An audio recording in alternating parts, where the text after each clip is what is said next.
वेदांता पिछले एक महीने के अंदर 20% मोमेंटम करता हुआ दिखाई दिया। और देखो ये रैली अभी तक थम नहीं रही है, ठीक है। बहुत सारे रीजंस हैं, मैं आपको बताने की कोशिश करूंगा। लाइक मेटल रैली हो गई, या डीमर्जर का अनाउंसमेंट हो गया, ब्रोकरेजेस हाउस, बड़े प्लेयर्स की एंट्री, बहुत सारे रीजंस हैं जो मैं आपको वन बाय वन बताऊंगा।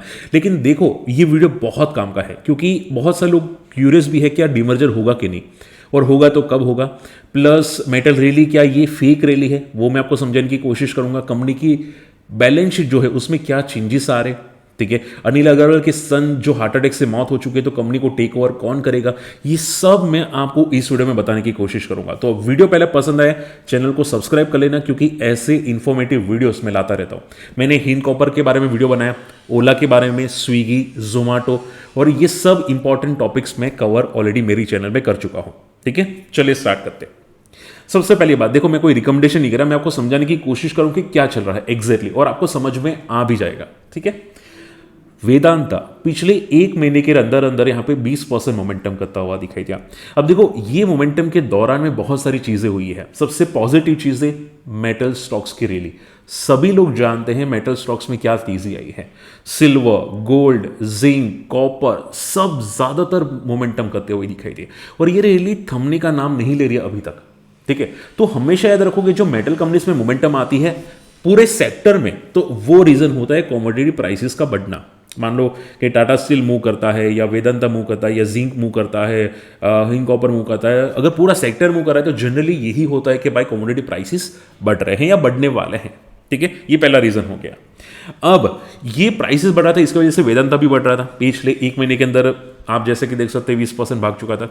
अब इस दौरान यहां पे न्यूज ये आई कि वेदांता की जो मेन प्रमोटर है, जिनकी एज हो चुकी है, अनिल अग्रवाल, उनके सन की हार्ट अटैक से मौत हो चुकी है। अब सन की एज आई थिंक 40 to 45 की बीच में थी, आप यहां पे पढ़ सकते हैं, ठीक है। अब सवाल ये आ जाता है, इसके दौरान ये फॉल भी हुआ था, जब ये न्यूज आई थी उसमें फॉल भी हुआ था, लेकिन हल्का सा फॉल था। बट ये न्यूज के बाद सबसे मेन सवाल आता है कि सर तो फिर वेदांता की जो प्रमोटर्स है, अब उनका सन तो चला गया, ठीक है, अब ये मेन प्रमोटर है वो तो रिटायर हो जाएंगे कभी, ठीक है, तो उनकी जगह कौन लेगा, सबसे मेन सवाल हुआ। तो देखो उनकी आंसर सिंपल है, उनकी मेन जगह लेगा उनकी डॉटर, ठीक है। वेदांता के जो मेन प्रमोटर है अनिल अग्रवाल, उनके 2 सन थे, यानी कि 2 चाइल्ड थे, ठीक है। एक सन था जिनका नाम जो अन्विश अग्रवाल है, जो हार्ट अटैक से मौत हो चुकी है। दूसरा इनका यहां पे डॉटर थी जो नाम है प्रिया अग्रवाल, ठीक है। अब ऐसा नहीं है प्रिया अग्रवाल ये ऑलरेडी मार्केट में नहीं थी। प्रिया अग्रवाल, जैसे कि आप स्क्रीन को फोकस कीजिएगा, ये ऑलरेडी वेदांता ग्रुप के यहां पे मेंबर बन चुकी है, या I think board of member के अंदर ऑलरेडी है। हिंदुस्तान जिंक के अंदर भी ये आई थिंक प्रमोटर या बोर्ड ऑफ मेंबर के अंदर ऑलरेडी ये एक्टिव है, ठीक है। तो ये जो दोनों उनकी चाइल्ड थे, ठीक है, ऑलरेडी मार्केट के अंदर एक्टिव थे, चाहे हिंदुस्तान जिंक हो या वेदांता हो, दोनों कंपनी के अंदर ये प्रॉपर्ली एक्टिव थे। तो अगर इनका मेन सन एक्सपायर हो गया तो इनका ज्यादातर जो कारोबार हैंडल करेगा वो इनकी डॉटर करेगी, जो है प्रिया अग्रवाल, ठीक है। तो कोई कंफ्यूजन नहीं रहना चाहिए कि भाई इसके बाद कौन करेगा। हालांकि एक सवाल ये भी आया था कि भाई उन्होंने ये भी बोला कि 75% की जो वेल्थ होगी वो चैरिटी में चली जाएगी, हो सकती है, लेकिन जो कंपनी होगी वो चलती रहेगी, ठीक है। और वो 75% की जो चैरिटी की बात है, ठीक है, वो तो इनकी पर्सनल वेल्थ है, कंपनी की बात नहीं कर रहे हैं, ठीक है। तो कंपनी जो है वो वैसे ही चलती हुई आपको दिखाई देगी भाई प्रिया अग्रवाल। बातें क्लियर, ठीक है। चलिए अब बात करते हैं सेकंड पॉइंट के अंदर। अब देखो सबसे इंपॉर्टेंट बात आ जाए सर रैली क्यों कर रहा है, तो समझो बात को। मैं यहाँ पे स्क्रीन में आपको बताना चाहूंगा, अगर आप ध्यान से देखोगे तो बहुत सारे म्यूचुअल फंड या बड़े प्लेयर्स की एंट्री होती हुई दिखाई दी है। हालांकि ये एंट्री शायद हो सकते 1-2 दिन या 1-2 महीने पहले की हो, बट आप यहाँ पे एंट्री देख सकते हैं, जिसमें black rock, Kotak Mahindra asset management 31% का स्टेक ऐड किया है। सोचो उन्होंने स्टेक ऐड करने के बाद 2 महीने या 3 महीने के बाद अभी रिसेंटली उन्होंने बोला कि भाई इनका रेटिंग अपग्रेड कर दिया वेदांता का, ठीक है। यहां पे आप डेफिनेटली देख सकते हैं। तो वो लोग क्या करते हैं, पहले एंट्री करते हैं, बाद में रेटिंग अपग्रेड करते हैं। हालांकि ये वैलिड नहीं होना चाहिए, बट कर रहे तो कर रहे, ठीक है।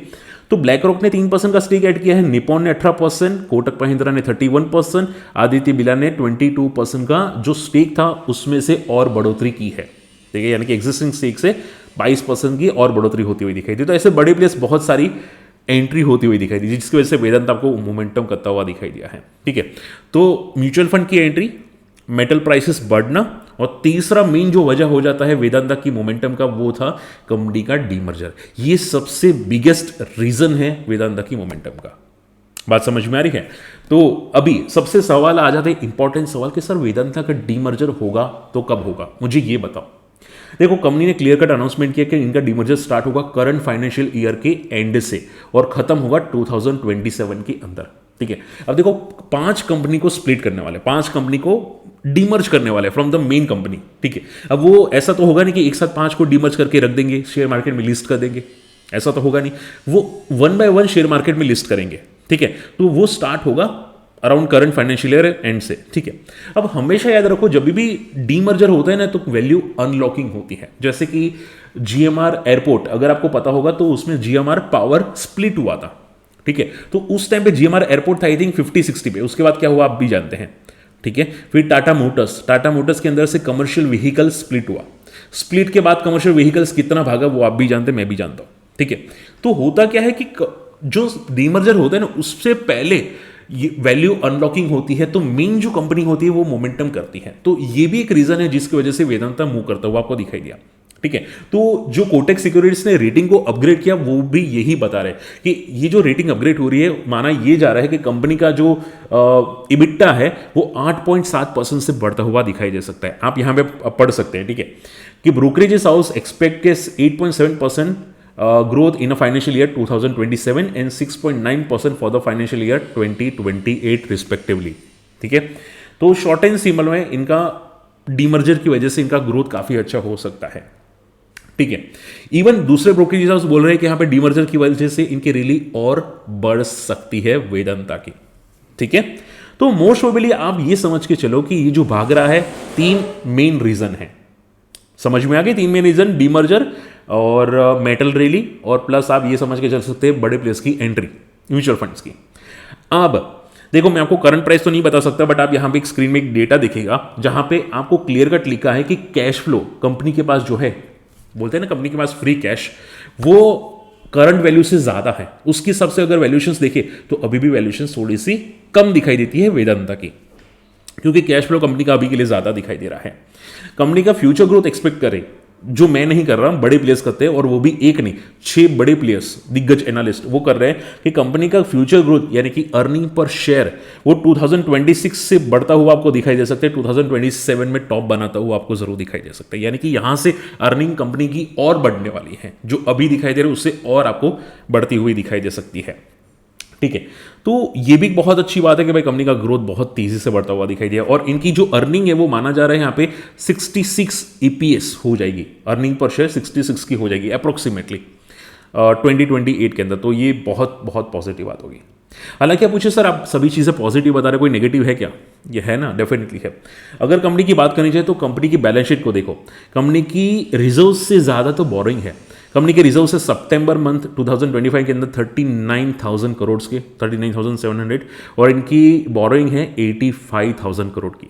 हालांकि इनकी बोरिंग पिछले 12 साल के अंदर कोई ज़्यादा बढ़ती हुई नहीं दिखाई दी है, पर इनके जो रिजर्व्स है पिछले 12 साल के अंदर जस्ट डिक्लाइनिंग मोड पे दिखाई दे रहे हैं। ये थोड़ा सा नेगेटिव है, बट माना ये भी जा रहा है, समझो ध्यान से, माना ये भी जा रहा है कि इनके जो रिजर्व्स कम हो रहे हैं ना, ये जो डीमर्जर होगा ना तो उनकी डेट कम होगी। सोचो, कोई भी आईपीओ लाएगा तो वो क्यों आईपीओ लाएगा? या तो फंड रेजिंग करेगा या तो डेट को कम करेगा। ठीक है, तो मोस्ट प्रोबेबली चांसेस यही दिखाई दे रहे कि ये लोग अपना डेट कम कर सकते हैं, और अगर डेट कम होगी तो ईपीएस ऑटोमेटिक बढ़ जाएगी, यानी कि वैल्यू अनलॉकिंग। अगर वैल्यू अनलॉकिंग हुई तो डेफिनेटली प्राइस में मोमेंटम आएगी। बात समझ में आ रही है? तो ये सिंपल मैथ्स है जो मार्केट में बड़े प्लेयर्स समझ चुके हैं, इसकी वजह से ये आपको रियली करता हुआ दिखाई दिया है। आई होप मेरे वीडियो समझ में आ रहे हैं आप लोगों को, राइट? तो पहले तो वीडियो को लाइक जरूर करना, क्योंकि बहुत मेहनत लगती है समझाने में, एक्सप्लेन करने में, और ये सब डेटा मिक्स करने में। ठीक है, ओके, इसके अलावा चार्ट्स बात कर लेते हैं यहाँ पे। हालांकि लेटेस्ट चार्ट तो पॉसिबल नहीं है, बट मैं अगर चार्ट्स मंथली बेसिस पे बताना चाहूंगा पुराने वाले, तो वेदांता ने यहाँ पे देखिएगा, वेदांता ने बहुत बार फॉल की है from the top, definitely because of the metal price rally. Metal में जब भी कमोडिटी प्राइसेस बढ़ती हैं ये रैली करता है, कमोडिटी प्राइस गिरती है ये फॉल करता है। तो इसमें कोई मोमेंटम की वजह बीच में नहीं थी। अराउंड 2015 2019 2021 में जो रैली आई थी वो सब बिकॉज मेटल ड्रिवन रैली थी, कोई कंपनी के फंडामेंटल में चेंजेस नहीं था। अभी मेटल ड्रिवन भी है, फंडामेंटल चेंजेस भी है, जिसकी वजह से रैली आपको और बढ़ती हुई दिखाई दी है। इनका एक रेजिस्टेंस है चार्ट पे, मल्टी ईयर रेजिस्टेंस है 500 का, जो आप यहाँ पे चार्ट में चेकआउट कर सकते हैं 500 का। ये मल्टी ईयर रेजिस्टेंस जैसे ही ब्रेक हुआ रैली पॉजिटिव और हो जाएगी, ठीक है। हालांकि अभी कहाँ पे वो आप मुझे कमेंट करके बता सकते हैं अभी कहाँ पे है, बट 500 भी एक बहुत तगड़ा रेजिस्टेंस है। अगर ये ब्रेक कर जाता है तो ये एक सपोर्ट तरह से फिर काम करेगा, ठीक है, फिर ये फ्यूचर सपोर्ट तरह से काम करेगा, ठीक है। तो शॉर्ट एंड सिंबल में ये वेदांता का समअप है। इन शॉर्ट में जेन्युइन रैली हम लोग अभी के लिए बोल सकते हैं। हाँ, हो सकता है शायद 10-15% एक्स्ट्रा रैली हो because of the metal price, but बाकी जनरली जेन्युइन रैली अभी के लिए तो दिखाई दे रही है। हालांकि इसका मीनिंग नहीं है कि करेक्ट नहीं होगा, ठीक है।